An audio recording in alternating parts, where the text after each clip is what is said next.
going down the road, I-75 down to Macon, talk to Mercer Bears head coach Greg Gary. Coach, what's up? How you doing again? Doing well, Jerry. I appreciate you having me on. Looking forward. Got a few more games left in the regular season. Got 4 more left, and then we head to the SoCon tournament like that first weekend in March. So looking forward to it. It's coming pretty fast, that's for sure. You got that right. Now, Coach, we talked to you in the spring when you first got hired. So talk to us. How's your transition been to Macon and leading this program? And what have you kind of focused on in making the program better since we talked to you last in the spring there? Yeah, I think we've made some really good strides. Just a culture, just building the right culture and getting guys on the same page. And, it's all new to them and it's all new to me as far as the personnel. So it's been a good situation for us just kind of learn each other and go through that. But we're 7-7 right now in the conference. We lost Ross Cummings. He's only played about 6 games earlier in the year, 6-7 games. And he had a foot injury, so we lost 18 points a game right off the bat. So I think our guys, our other seniors, Georgie and Ethan Stair, have both stepped up really good and averaging, 16 to 18 points a game. So, we've done a pretty good job. We won on the road at ETSU, which they hadn't done. Coach Forbes, and I can always give him a little jab here. They had beaten them 10 times in a row. He'd never lost to Mercer. So we went up there and beat them, which was a good win for us. And then we go to Wofford and beat them. So we've had some pretty good wins on the road, which is always hard to do. But in general, I'm pleased with the way the progress is going. And we know ETSU is hard to beat them there in Johnson City. So to beat them at their place, a heck of an accomplishment in SoCon play for sure. Yeah, no, it was good. And then we kind of slipped up and let them come to our place and get us. So we got to make sure that doesn't happen next time. You got there right. Got to defend that Georgia turf. You don't know, most definitely, Coach. Most definitely. And Coach, I guess want to talk to you about the development piece. 'Cause I know coming as a new coach, it's hard to kind of put your stamp on young men who don't really know you. So for on court development, off court development, what did you guys kind of prioritize in the summer and fall here to get the guys kind of up to speed on what you want to run and how you want to play, how your system will work for them as well? Yeah, it's a good question because when I got in and they kind of just walked the ball up the court, and Coach Hoffman is a great coach and is a really good coach, but it's different styles, and I wanted to play a little bit more up-tempo, and push the ball and miss shots. Hey, when you just run motion and get the ball, if you're open in 5 seconds in the shot clock, it's a rhythm shot for you, let it fly. Otherwise. So we wanted to play faster, and then on the defensive end, I like just playing straight man-to-man and getting after people and picking up full court. So, again, it was just a difference in styles that took us a minute to kind of get used to. Still need to add some pieces, which we did with our recruiting class. Just need some more athleticism to be able to play that way. But I'm very happy with what we've signed and what we got coming back. So I'm looking forward to, on down the line. But the development piece was really just the style, just playing faster. And that was really the biggest thing. Development, I mean, you're always developing guys, really just, especially during the season. Just want to play to our strengths and the off season, that's the time when you work on your weaknesses. And Coach, coming from where you come from, you know about the strength conditioning programs, how key it is to a program. So again, eating right, the sleeping piece, the lifting piece. So how'd you and your coach kind of come together to get these guys on the same page? Because when you play fast, you have to be in shape, and when you play faster, you're successful with the injury as well if you're not fully in shape. So how'd you guys kind of map out that plan, make sure that your guys maintain all your long playing style that you're playing now? No, you once again you hit it on the nose, and that's one of the most important things on with a program is having the right strength conditioning coach. I was able to have a big influence who brought in. So this was a new guy I brought in, and so we've been working together. And there wasn't much of a preseason, just as it came in April. But now after this season, we'll have May, June, July, to be able to kind of see what we have, and then what, I've had them a year. Now I know what this kid needs, that kid needs. But it all goes hand in hand. I think we've done a good job of stepping up just our nutritional intake for our guys. We've got a nutritionist on staff. So all that, you hit on those, all that really, really matters, especially when you're wanting to play at a faster pace And as you look at the top of the league, they've got some really good athletes, good physical players. So we've got to not only get in shape better, but we got to get stronger. You got that right, coach. Those lifts, those maintenance lifts are very important, and on those lifts for strength as well, are very important. And also, coach, is good for you. 6 wins in non-conference play. I know this might means you probably wanted to have. You want to have more wins, but when you got to play on the road a lot, you don't have many home games. You got to go play some guarantee games against high major schools. So when you have all those layers thrown in there, getting 6 wins is pretty good considering all things, and especially in year one. It's not. It's not bad. It's really not. Obviously, you want more, but you have to go through certain things in a program, and the process of getting guys to play how you want them and gelling all of them together is not the easiest thing to do. But I felt like we've been able to, especially in conference, kind of figure out a few things to help us win some games. But yeah, as a coach, you're never satisfied, but I will say this: we got really good kids, and they've worked their butts off, and so I'm very proud of them the way they've stuck with that. And just watching you guys from afar, kind of keep an eye on stats, kind of looking at different things. I've noticed your team has got improved since from November to now. It's been steady improvement. You've been very steady, consistent as they get more comfortable in gelling with themselves and your system. So I feel like you guys are kind of peaking at the right time with 4 games to go and get that so-called tournament, have a chance to make a deep run there based on what you've been doing all year long. Yeah, I hope so. As a matter of fact, I did before our practice today. I talked to him about these last 4 games, like treat it like a mini series, like 4 games is what we have left, and then let's treat it like a little mini series. And we're 0-0 right now. Let's see if we can't run off 4 straight. Obviously, you got to go at your first one, which is Sanford tomorrow at home. But that's kind of the mentality. And I told him, middle of February, it's getting near March. That's the time where teams really step up and it's time now. We don't we've learned freshmen no longer freshmen, sophomores, they're now juniors because you've been through enough games and enough situations to figure it out. So hopefully we can get on a roll and finish the season really strong. And speaking of Sanford, you got them tomorrow night. You kind of mentioned them. What are you seeing them on film from Coach Padgett's team there? Because I know he's been there for a long while, in the business here. So what are you seeing on film from Sanford as you get ready to play those guys tomorrow night? Yeah, they've got really. I mean, they got good players. They've got some guys. Sharkey, their point guard, has been there for a while. He's a great point guard. He can score. He can pass. He gets out. We don't need him scoring 20, 25 and getting 10 assists. You know what I mean? When he's doing that, then you're in trouble. So they've got good. They got Dupree's another kid inside, a big wide body, can score. Their 4-man I love. Robert Allen's but 6'8". He can do inside out. They've got a good team. They just haven't necessarily gelled completely, I don't think. But they have talent, which is always scary. They want to play a fast-paced game. They want to press. They want to run. So we've got to be able to make sure we handle their pressure and their press and try to slow them down a little bit because we don't necessarily have great depth to where we can go up and down all night.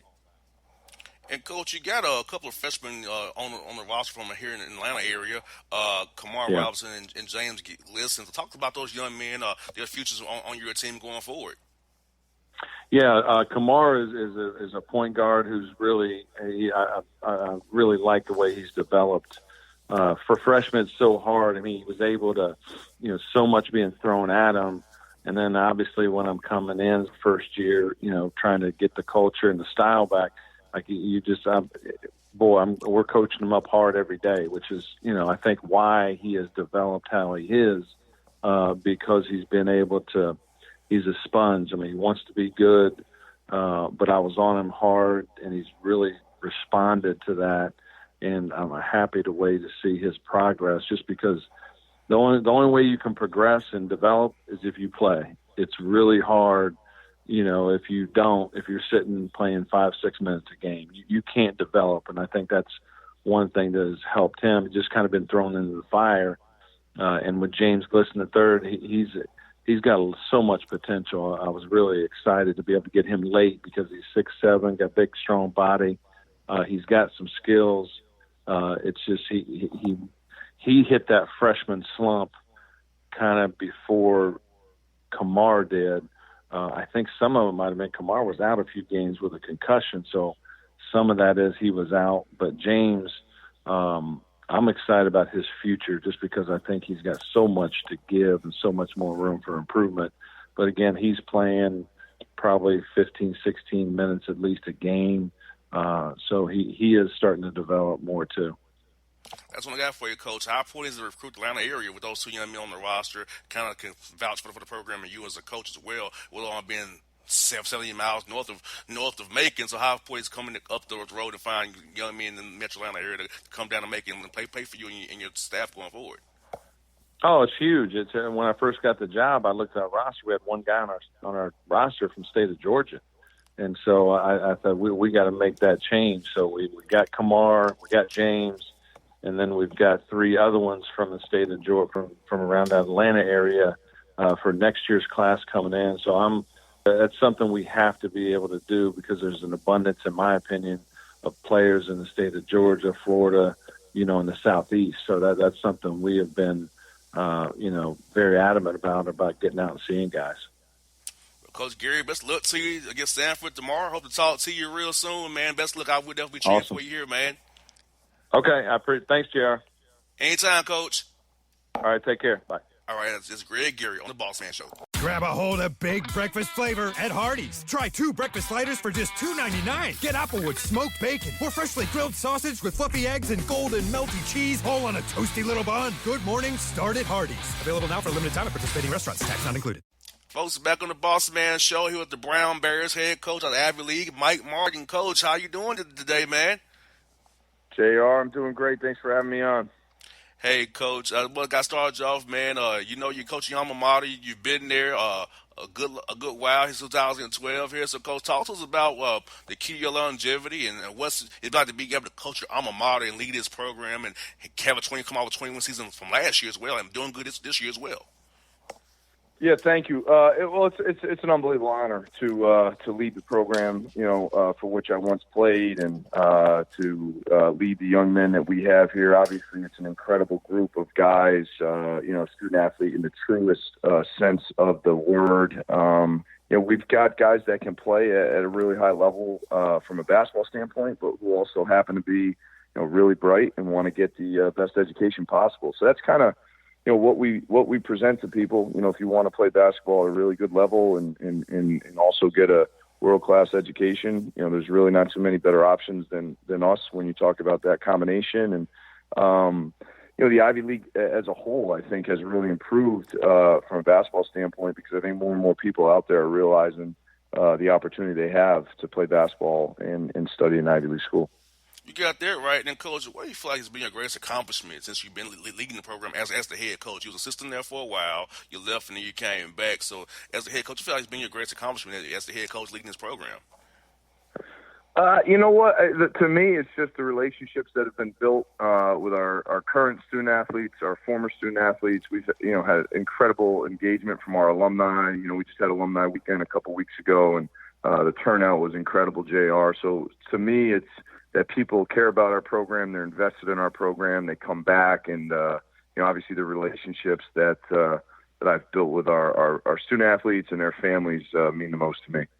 Yeah, relationship is so key with young men because these young men have you like as a surrogate father almost for 4 years, Then after basketball, you're still there for those young men because you saw them in their most formative years. So I know that makes you feel gratifying when you see a young man graduate with a degree and goes into his career of choice after basketball and then seeing, or if they want to play professionally overseas or wherever, that you helped play a small role in their success going forward. Very, very true. Just a small role, but like for me to be able to, obviously meet a young man, whether he's a sophomore, junior, or senior in high school, and see him grow into a person who excels on the court and excels in the classroom and graduates from one of the most prestigious universities in the world. It's a great feeling to know that, like you said, I played a small part in that journey, and our guys, our former players, are doing incredible things, whether they're on Wall Street or starting their own companies or going to medical school to become doctors or law school to become lawyers or help give back to their community. It's amazing what our alumni are doing, and makes me proud that I'm associated with the school and with this program.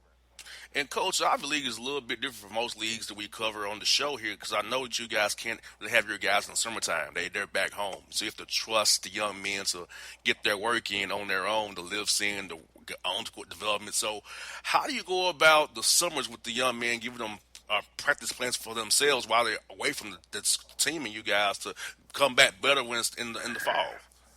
Yeah, JR, it's a great point. You're right. We basically can't touch them from early May until early September. So, in a lot of ways, they probably enjoy the break from me and from, the rest of my staff. But, it just really puts a paramount and a premium on, recruiting the right type of young men, guys who obviously, are serious about their academics, but who also are really serious about basketball, and they're going to work hard, and they're driven, and they're self-starters. So whether they're here with us working out or, they're back home in the summertime, they're constantly thinking, how do I get better? How do I improve? How do I develop? And for us, that's such a huge part of what we think has been our improvement as a program is, recruiting those kinds of guys who can really, really develop. And we've had a ton of examples of guys who come in as, maybe a little underdeveloped or a little underskilled in one area and have left and, have been incredible, well-rounded players and more importantly, well-rounded people. And, that gives you, great satisfaction as a coach when you see that development. So I think it's finding the guys that are going to work no matter what, because of that opportunity for them in the summertime. And these guys, they're doing incredible things. I mean, we had our 3 seniors on this year's team. One interned at Goldman Sachs this summer, and the other 2 had great internships at Bank of America, and really, real world experiences for them. And that's such a big part of, the experience at Brown and any Ivy League school is those opportunities that come outside of basketball. And what you need about the Ivy League for my listeners here is that you guys play back-to-back. So it's kind of, when we cover the Atlanta Hawks the way I do with travel and all, so I know a little bit about playing on a back-to-back. That second night of a back-to-back for the Hawks, even they professionals, they be kind of out of it in gas some nights on the back-to-back. So, which is very a key piece with the conditioning coach and the eating piece, the sleeping piece, and the lifting piece. So how do you all, with your guys, want to get them in September, work on it, get them in shape so they can go through that gauntlet of the weekend to play those back-to-back games, and how do you kind of prepare for that each weekend conference play? Yeah, it's a great question. Our league is very unique in the back-to-back format, and so I think, no question you want to make sure you're preparing yourself in the off-season so that your body can be ready as much as possible. We also try to make sure that we're finding the right balance during the week leading up to the games of, practicing and preparing, but also making sure our guys are getting enough opportunity for rest and recovery. The team that we're playing on Saturday night, JR, they're going through the same thing. So that it's not like they were off the night before and we're coming off a back-to-back. We're both in the same boat. And, a lot of times it's the team that, has, the best energy and the best passion and, maybe just a little bit more determination that's going to win the game Saturday night. And, you look back at all the best teams in our league over the years, they find a way to win Saturday night games. So we had our first Saturday night loss the other night at Princeton, who's a terrific team, but hopefully we can, bounce back from that and, win and find a way to pull through on those second nights. Coach, you got 7 wins in non-conference play, man. It had to make you happy because, not many home games for you guys, not non-con, typically a lot of road games, some guarantee games if you play a high major. So without that being the layers that you have to deal with, 7 wins in non-con has to make you very, very happy. Yeah, you know what I thought we learned as the non-conference season, kind of progressed. We played it, we challenged ourselves playing at Duke, at St. John's. We had a big win over, University of Rhode Island, who I think is a tournament team. We had a couple games we probably wish we would have played better early on, but, I think we've grown as the season has progressed. I think the development of some of our young guys has been, critical to that. And, we're at a point right now with, 8 games into our league where we're in a position where if we finish strong, we can accomplish everything we want to accomplish. So, I like the way our team is trending, and I think the non-conference schedule played a big part of that. And coach, you're 10-2 at home, so I don't see the emphasis of winning at home games because you want to definitely win your home games and split on the road. So being 10-2 at home and make sure your guys are really focused at home and locked in to get those wins. I mean, I think you're doing a really good job right now. You're really happy about that as well. Yeah, thank you. That's something that we've really, I think this team and, the last couple of years specifically has really embraced, really trying to protect our home court. And, we've gotten more and more increased support from our student body and from the community. And, when they come out and watch us play, I mean, they're seeing a pretty good product. We've got some athletes. We've got some guys that can make some high-level plays. And, I think our team is fun to watch. The community has really embraced them. And our players have embraced that support and really, appreciated it. And I think it's helped us become a pretty good team at home. And also, Coach, you got a back-to-back this weekend against Columbia and Cornell. So as you're in the middle of this prep week, what are you seeing on film from those two teams as you guys prepare? Yeah, you know what? Both teams are really hard to guard, JR. They run really good offense. They space the floor extremely well. They both have a go-to player, and then guys that play off those guys really well. Columbia got Mike Smith, who's a dynamic point guard who leads our league in scoring, and he's right around 22 points a game. So, and they've been really good at home. Both these teams have been really good at home. So, we're going to have to play really well in both games if we want to come out on top and understand that. Both these teams are hungry, because we beat them the first time around in tight games in our gym, and we anticipate great challenges this weekend from Columbia and Cornell. Now, Coach, you played in the Ivy League. There was no Ivy League tournament. So how cool is it to have an Ivy League tournament of 4 teams? Now, how cool is it now to have an opportunity if you don't win the regular season title now to go to the big dance? Yeah, it's great, JR. You know what I always say, our teams, we had some pretty good teams. We came in second place 3 out of my 4 years, and we came in fourth place the other year. So unfortunately, we never, won the regular season championship, never got an NCAA tournament berth. And there were some really good teams that, won the league in those years with Penn and Princeton. But, I'd like to think that if we had the tournament back then, man, we've been in the top 4 every year, and we would have won the tournament one of the 4 years anyways. But, yeah, you know what? It's created a lot of excitement, for our league. It's also allowed the regular season to still be very significant because obviously if you're not in the top 4, you don't make it. And, right now you're looking at a league that's got, a lot of parity and, teams that are, kind of bunched up in the standings, and it's going to make for a really exciting finish here down the stretch. That's what I got for you, coaches. Who have been some coaches in the business that really helped you out a lot? To kind of help you when you get run into some issues, or guys you lean on for advice, guys who really impacted you to want to actually be a coach in this business of college basketball.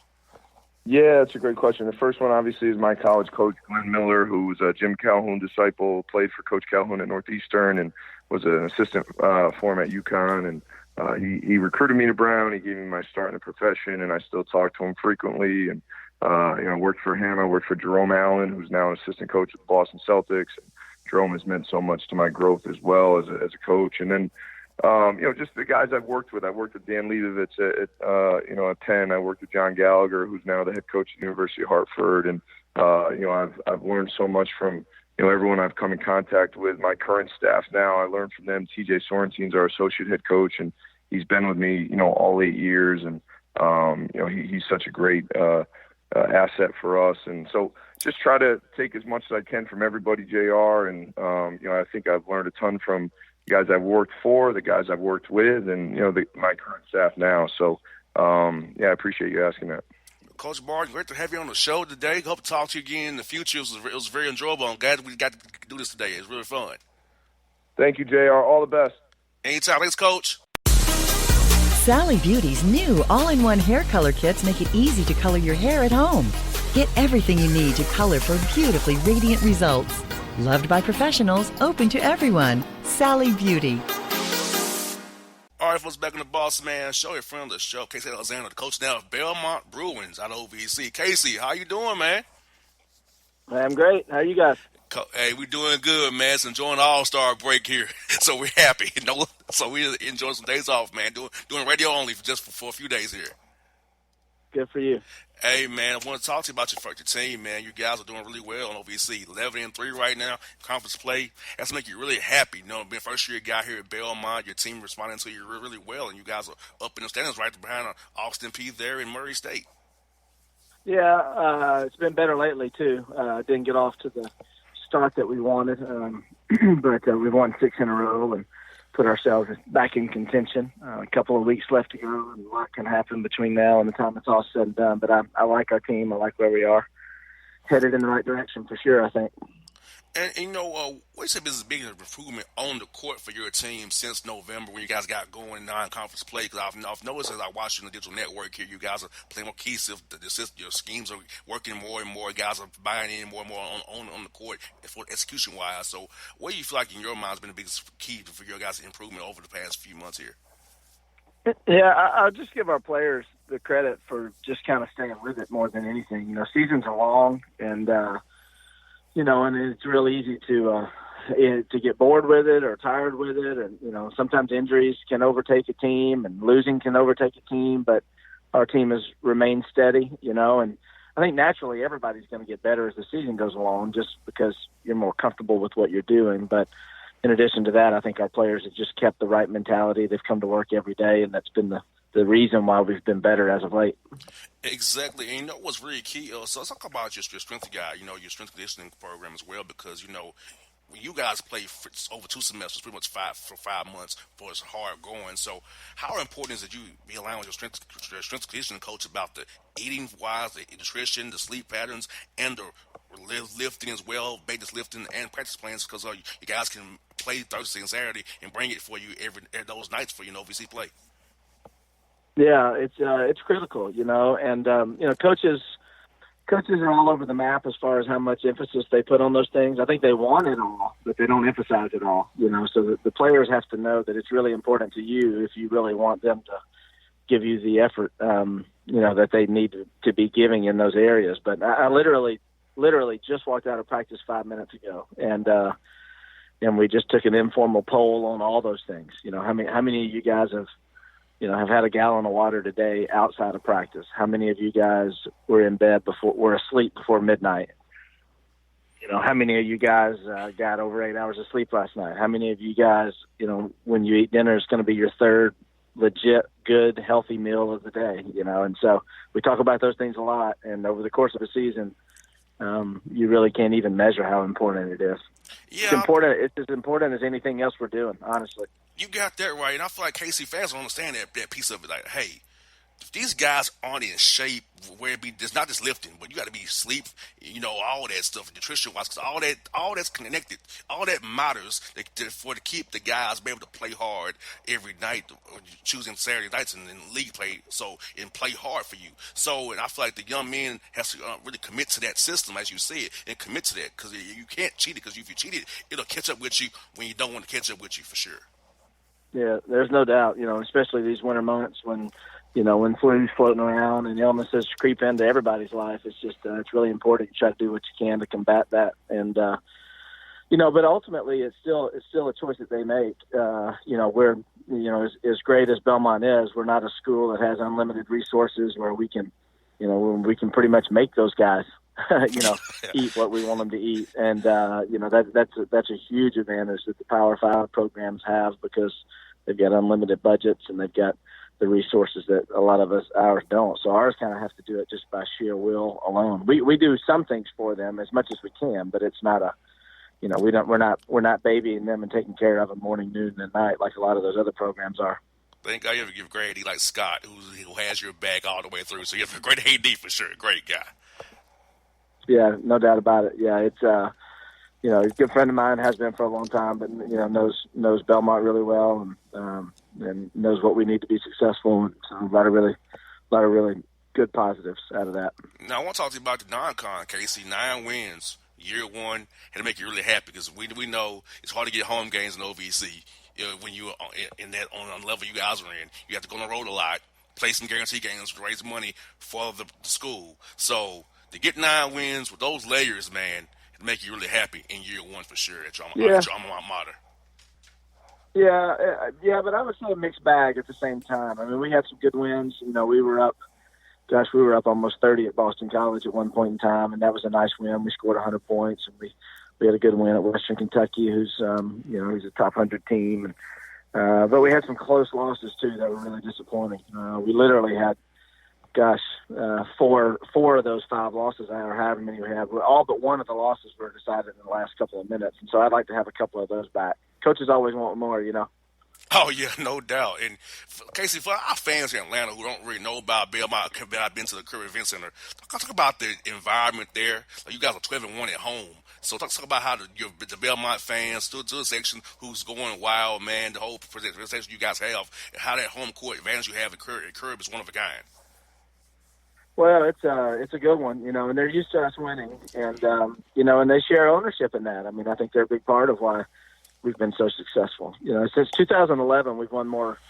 We got a higher winning percentage than everybody in the country, other than Kansas, maybe Duke and Kansas or something like that. I mean, it's pretty phenomenal what we've done at home, and this year is no exception. So it all goes together. Belmont's used to winning, as I said. I mean, we've got 8 NCAA tournaments. I think we've got 12 conference championships in the last 14 years, either regular season championships. And so it's a good place. You got that right, and you're right there at home, and so you followed the legend, Casey, and Rick Byrd. So filling those shoes, man, how's that feel right now for you? Yeah, it's it is what it is. And he's, Coach. I think I would feel differently about it if I didn't know him so well and know the program so well. I mean, I played for Coach Byrd, and I was an assistant for 16 years, and so that's 20 years combined that I was in the program, and I knew, pretty deep what it was all about, and so that familiarity has helped me a lot. I think if I came as an outsider, and I'd probably have a little bit more of a tendency to look over my shoulder and wonder, I wonder how they did this in the past, or I wonder what Coach Byrd would have done with this, but I really don't have any of those concerns at all. Yeah, no doubt for sure. In that case, you got Morehead State coming up here on Thursday night. So what you seeing on film for Coach Bradley's team up there in Morehead, Kentucky? Well, I was talking today to our staff just about how much I respect him and his team, and those guys. Winning or losing, they play hard. He's got a really good handle on them. They do what he asked them to do. Our game earlier in the year, we were leading for a lot of it, but they just wouldn't give up. They wouldn't quit. And so we had to fight really hard. And that says a lot about a coach and kind of the makeup of their players. And now we have to go on the road, so obviously that'll make it more difficult. Now, Casey, since you played a lot of these teams already. When you was at Lipscomb, you're kind of familiar with these teams. So for you being first in OVC, and plus you coached in the league for a long time, so it's a transition for you times, know what the coaches do, know what the schemes are. How's that been for you, kind of, since you kind of been around and kind of played these teams over your time at Lipscomb? Yeah, that's a mixed bag too. We probably played. There's 12 teams in the OVC, and we probably played 5 or 6 of them fairly regularly, and the other 5 or 6 never played. So there was a little bit of a learning curve. And when I was at Belmont before, Belmont was in the A-Sun, so it is. I mean, it's the first year, literally in 16, 17, 18 years, I haven't been in the A-Sun, because when I was at Belmont as an assistant, they were in the A-Sun. I went to Stetson for 2 years. They're in the A-Sun. I went to Lipscomb for 6 years. They're in the A-Sun. So it is a new world for me, even though I'm familiar with some of those teams. And you got a young man on the roster from here in Atlanta, Ben Shepherd. Talk about this young man. What does it mean to your program going forward? Well, your people there know that Greater Atlanta Christian is as good year in and year out as anybody. Ben came in extremely well prepared for the college game. Physically he's got some work to do, but his habits were as good as any freshman I've ever coached, honestly, and came in, with a lot of confidence and used to winning, and so he's been a real bright spot for our team. We've got enough depth that we don't have to have him play well and contribute every game necessarily, but he's come off the bench and given us as much of a lift as anybody has. Now, Casey, with Atlanta being so close to Nashville, how much would you look at Atlanta more and more to find young men? Because just as you played in the A-Sun, coaching the A-Sun against Kennesaw State, you know how players are down in this area. So would that be a recruiting ground for you and your staff to come down here, try to maybe poach another young man or two to come up there to play for Belmont? Yeah, for sure. We'd be foolish not to. I mean, they're just, you can make a living in Atlanta alone. There's so many good players if you work it hard enough, and so yeah, that'll always be an important place for us. I mean, I think most coaches will tell you that, you close to home is always better. And when we talk about Division I athletics, close to home is literally probably about a 200 or 300 mile radius. That's considered close to home. And Atlanta falls in that category for us. Okay, so thank you for coming on the show. As always, my brother. Go see you real soon, man. I won't make Evansville, but I hope to see you at the Final Four if you come down, man. I'll look forward to that. I'd like to be playing in it one day, I hope so. I'll love that for you, too. I will love that for you, too. But yes, indeed. Well, best of luck to you, buddy. I'll see you soon, man. Thank you as always for coming on the show, man. I appreciate it. Take care. All right, now. How do you feel about your office? Is it just a space for your company, or is it a space to help you grow your company? From new HQs to satellite offices, with WeWork, you can find a space that works for you.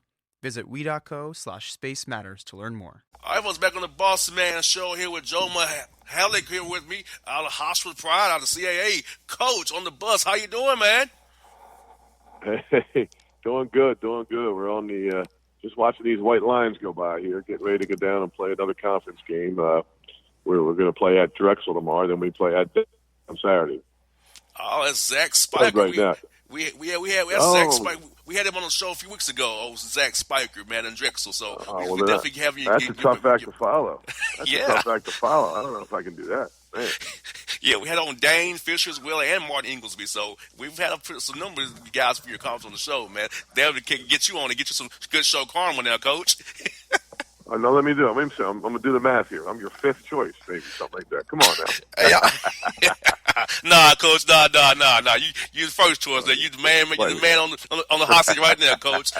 Tell us, Coach. You are in year 7, leading the Pride. Talk to us about your greatest accomplishments. What does it mean to lead this program as well as you have the past 7 years? Well, listen, this is a predictable answer, but it's a great university. It's an awesome city. It's the greatest city, with all due respect to Atlanta. It's the greatest city in the world, New York City. And we got a great bunch of kids. So, I'm living the dream, man. That's the predictable answer, and the secret to success is to be at a place that you love, doing what you love with people that you love. You got there right, and longevity in the coaching business is very key. You've been there going into your 7th year. We know the carousel churns every March and April and May. It churns, but to be 1.7 years in the climate we're in has to make you feel really good, which tells me that your AD and your president is in line with you and your program. Yeah, I'm a lucky guy. I'm a lucky guy, and I was 15 years before I came here. I was the head coach at Niagara University in upstate New York for 15 years. So. I've been lucky, and listen, it's a great profession, but it's a horrible business. I mean, there's a lot of people that, do some great things and still wind up getting let go. And, I always say this, coaches get too much credit and they get too much blame. Yeah, you got there right. Even the NBA ranks where I cover the most with the Hawks. I understand, the business, like John Beilein today's got to let go. So, the business side of it is very, very ugly. Like you see it too much, too less. Yeah. But it's always something going on there. But look here, Coach. Last year was great for you. 27 wins last year. So, what did you guys prioritize in the spring and summer and fall sessions to get ready for this year to keep that momentum going you had last year in this year's team?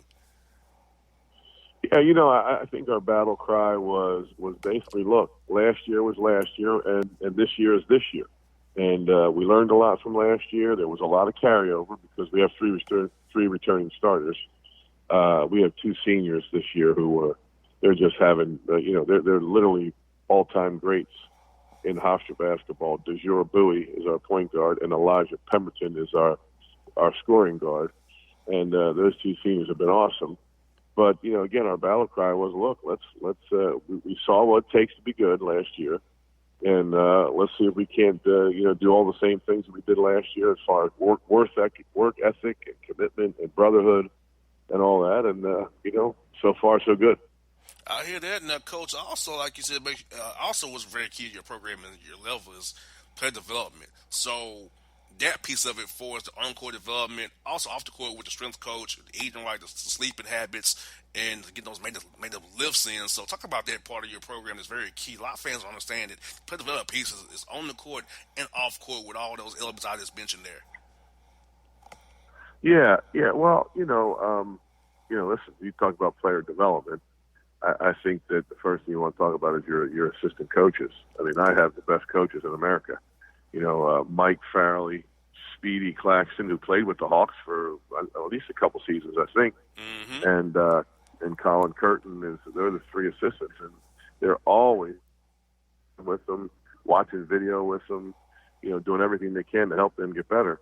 And they're second to none when it comes to all the fundamentals and fine tuning those things and just doing every little thing you can to make your game better. And then the other superlatives I want to use would be that I talk about our strength coach. We call him Jimmy Waits, but his nickname is Jimmy Prendergast. He's unbelievable with the guys. I mean, he takes care of them. They get bigger, they get stronger, they get faster. Talks to them about eating and all that other stuff. And then our academic advisor, Rachel Peel. I mean, I don't care if it's Duke basketball or Alabama football. They don't have a better strength coach and they don't have a better academic advisor than what we have. I hear that, Coach. Hofstra's definitely get it done up there. Coach, then, like, for you recruiting-wise, Hofstra's a national brand. I've known about the brand for years, watching college basketball. It's a national brand, so when you make the phone call to a young man, whether it be in upstate New York or New York City or the Tri-State area or nationally, that's a brand name. So when you call a young man, they only have a guy like Speedy Claxton as assistant coach, that's what the young man happy to know they're going to be paid for a great coach like yourself, a good assistant to help them develop. Who knows what it takes to get in the NBA and play a long time outside of college basketball for sure. Yeah, we've got a lot to offer here. We really, all we have to do is tell the truth. But we don't have to, there's a lot of people that have to try to sell snow to an Eskimo. We don't have to do that. All we do is tell the truth. We talk about our school, we talk about our great city, we talk about our great program, and, the rest of it takes care of itself. You got that right, and Coach, you got 9 wins in non-conference play. That's like you're really happy because you guys have to play guarantee games. You can't get people to come to your place all the time. A lot of road game and travel. So to get 9 wins, those layers involved has to make you really happy. Yeah, we always say that our non-conference schedule, we want to use it to, do a lot of different things. First of all, get yourself ready for conference play, sharpen your teeth for conference play. But also to have our guys experience some of the, really cool things that come along with being a student athlete. Traveling a little bit and playing against good programs. I mean, this year we had a, I guess for us, I mean, it's kind of a historic win. We beat UCLA at UCLA. And, that was a thrill for all of us and for our entire university. Yes, indeed. And Coach, is this, what do you feel like your team's really improved on the court from non-con to conference play? Because you all now 11-3 in conference play right now. So what do you feel like you have really improved on court with your team from November to now? Well, I think what's improved, I think individually we've improved, but I feel like collectively we've improved too. I feel like we just seem to be in sync. Everybody seems to, there's a harmony there. That even defensively, offensively, it seems like all 5 people seem to be moving to the right spots and to the right places at the right time. And when you do that, it's like not to get carried away here, but it's like watching that great symphony working in the orchestra there. Everybody's playing together. Everybody's doing whatever tune they got to do. They're coming through with it.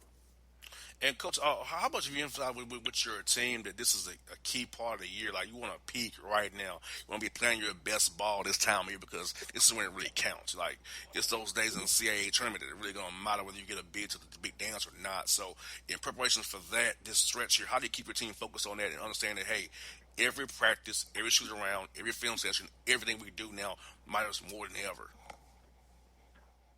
Well, you're hitting the nail on the head. We always talk about, if you want to be good in March, you better be good in February. And so far we've been okay in February. We got some more work to do now. We got 4 tough ones left. But if you want to be good, listen, it's a 1-bid league. It's a great league now. The Colonial Athletic Association is a great league. I always say it's the best league in the country that nobody knows about.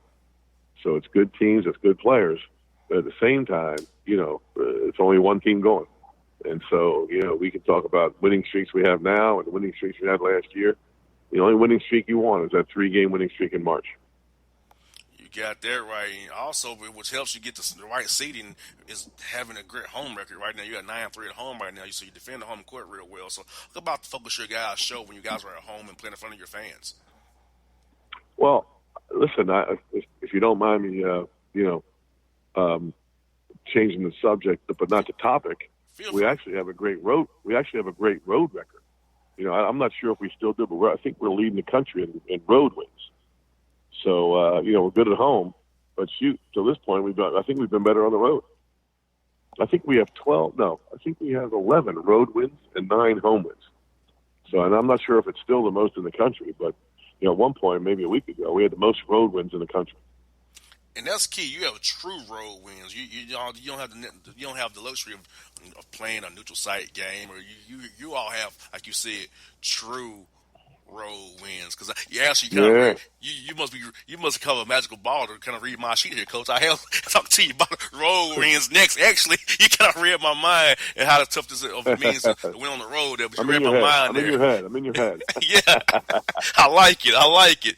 Now, Coach, a lot of guys on the roster with international backgrounds. I know New York City is a great town for international flavor and flow. So talk about the importance of recruiting kids internationally and bringing them into Hofstra and that environment and great education. Also, being in New York City, well, it's a very vibrant town, a lot of different backgrounds. It's very diverse. Yeah, it is, and it's just that comes naturally for us. I mean, we, the diversity on our campus is second to none, and obviously the diversity in New York City. I mean, I always say Hofstra University is for everybody. It's for anyone.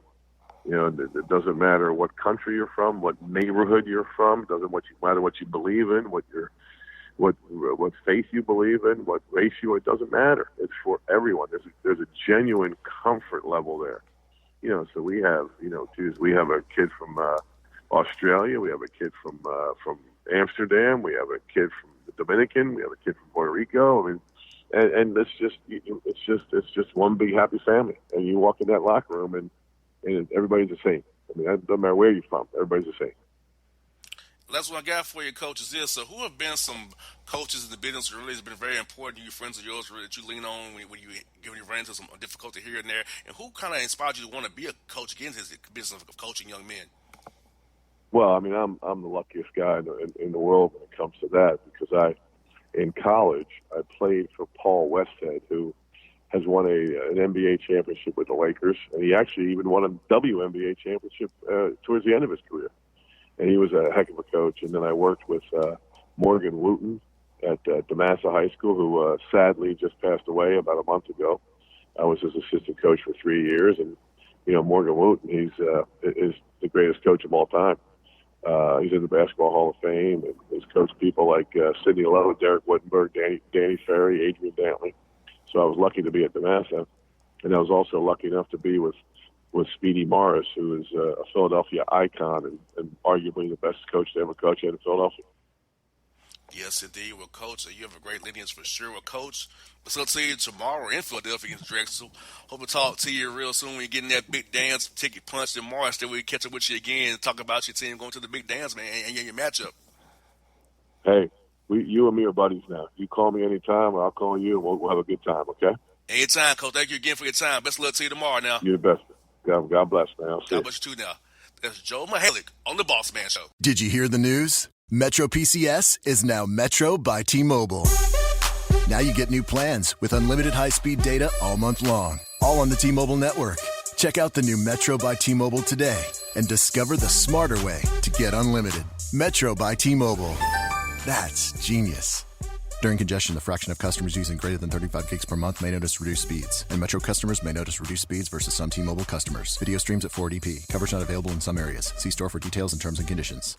Folks, back on the Bossman Show with Heath Warrior here, the Monique State Cowboys out of the Southland Conference. Coach Warrior, how are things going with you guys down there in Lake Charles? It's going great, man. How about things with you? Coach, it's going great, man. Enjoying the All-Star break here in Atlanta with the Hawks here. A few days off, man, so can't complain one bit, man. Good. Yeah, absolutely. Now, Coach, talk to us about this. Y'all hired at McNeese State. I was extended back at BYU for 1 year there. So, tell us what's been the improvements you made to the program down at McNeese State since you've been there since 2018. Well, obviously it's another rebuilding job for me and my staff. This seems like every job we get, it's need to be revamped and rebuilt, and this one's no different. They've had 7 winning seasons in 30 years, so we got a lot of work to do. I think we've come a long way in year 2. We had a 7-game winning streak, in the middle of the league, but right now we've kind of hit a tough patch, and got to get back on track. But we're fighting right now to have the 8th winning season in 31 years or something like that. So. We've obviously are improved. We have good players sitting out. We have good young players in the program, and I think our culture is continuing to grow and get better. And we obviously have made a lot of strides, and I think we're heading in the right direction. And, Coach, the player development piece is very important of a young team and young guys here now. It's just the guys who you're redshirting, the young guys who you have active on the roster, because you got to get those guys better. You got to get, because they only going to learn by being out there and get onto the fire a little bit there. So, what have you guys done to kind of in practice and outside of practice help these young men grow as players and as young men with their bodies eating right, sleeping right, and getting with your strength coach as well? Well, I think what you just said is everything that we try to do is obviously, educate them and on nutrition. For many of these guys, it's their first time being in a Division I weight program and all the things that go into that. So that's always an adjustment, a lot of film session, spending a lot of time with guys in film. So just all those things that, go into, getting a player better and getting a program better are things that we're doing. And, so it just takes some time. I mean, at the end of the day, it just takes a little bit of time. And, I'm not trying to, microwave this thing. I'm trying to, slow cook it and build it right. And, to have a good culture and a good program and, get the APR back on track. I mean, when I took over, that was a big thing from the president down that we needed to address was, get our APR back in order. I mean, we weren't on probation, but we were really close. So, just trying to make, decisions to have a really good APR and a good program and moving forward. And, Coach, also this time of year, the strength coach is really important to keep those guys very healthy to this point of February into March, because, it's in a 1B league, what counts is that conference tournaments. You want the guys to peak right now, late February and into March, so they can get hot at the right time. So how have you stressed to your young team that, hey, this is the key time right here. We have to be on all cylinders firing away, because this is really do or die now for us? Well, I think that, you just talk about it throughout the year, and, and we obviously talk about it a lot right now, is that, the most important basketball is ahead of us. And, like going for example, we have 2 games at home, Saturday and Wednesday. So, those are, especially in February, you got to be able to take care of business at home and try to figure out a way to steal another 1 or 2 on the road and get in, like you said, get into the conference tournament and playing your best basketball and being confident. So, there's a lot to play for. It's a crazy time of year, and, every game really, really matters. And, not that, the ones in November and December don't, but obviously there's a little more, pressure and weight on the games right now. And, so for young guys, I think it's easy, to get caught up in that. But I think the most important thing is just being consistent in what you do week to week. And I think that's what we try to do. And, Coach, I'm read in my mind. You all have 9 wins at home, so I know you've been coming home with your kids that we got to win at home. 9-3 at home is very good for you guys as well. So I know, like you said, we got to win these home games, because I feel like the young men sometimes can get complacent at home. But for you guys to get 9 wins at home and defend the home court in Lake Charles, there has to make you happy. And as you say, hope you guys will split on the road and get those road wins to help add to your tally, to help you with seeding in the tournament and get you some more wins as well. For sure. Yeah, you have to win at home, in league play. And, we were able to win 3 on the road. We just got to figure out a way to win these next 2 at home, and you take it one at a time, and then hopefully you're able to steal another 1 or 2 on the road somewhere. But, every league is hard. Every league is tough, especially coming down the stretch in February. And, But, I like our group a lot. I think that, we've obviously come a long way in 18 months, and, we just got to keep, making the improvements and keep getting better day by day. Now, Coach, when it comes to recruiting in Louisiana, because you guys have so many schools in your conference, Southern Conference from Louisiana, so how do you go about trying to build relationships with the high school coaches and AAU coaches as well, and also in Texas as well, in Alabama, in Mississippi, all in that area around your university to try to say, hey, McNeese is the place to come. We got other competition all around us, but come play for me and come club with the McNeese and get a great education at McNeese and play good basketball as well for the Cowboys.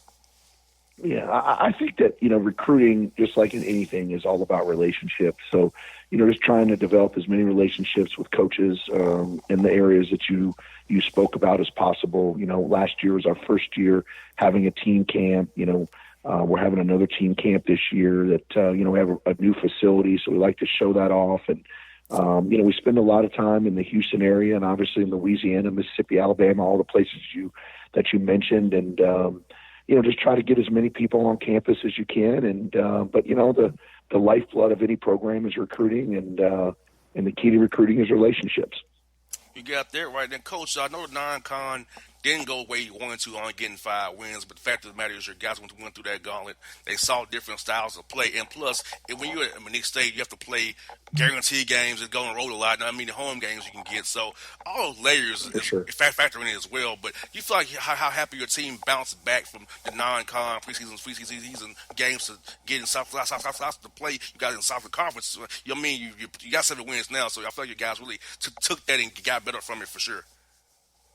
Yeah, we're playing 5 or 6, guaranteed games every year. So, you have to kind of always, keep that in perspective. But I think our guys learned a lot from it. We had a chance at Texas and, had a shot to win it and just didn't go in. And, so I thought we played good basketball. I thought we were, we've learned a lot throughout the year, and, we just kind of try to finish strong. You got there right now, Coach. You got New Orleans coming up here on Saturday. Tell us about what you've seen on film from Coach Lesner's team there. I have a lot of respect for Celeste. He does a heck of a job, and they've been off for a week, and so I'm sure they're going to be fired up and ready to go. They're always the most physical team in the league. They do a great job of posting guys 1 through 5, and you got to do a great job on the glass. They're hard to score on, so they're. Celeste always has a really good team. He does a great job coaching them, and it'll be another hard-fought game on Saturday. Well, that's what I got for you, Coach. Who have been some coaches in your career who really helped mold you as a coach and help you throughout your career in the business of coaching that you've been in for so many years?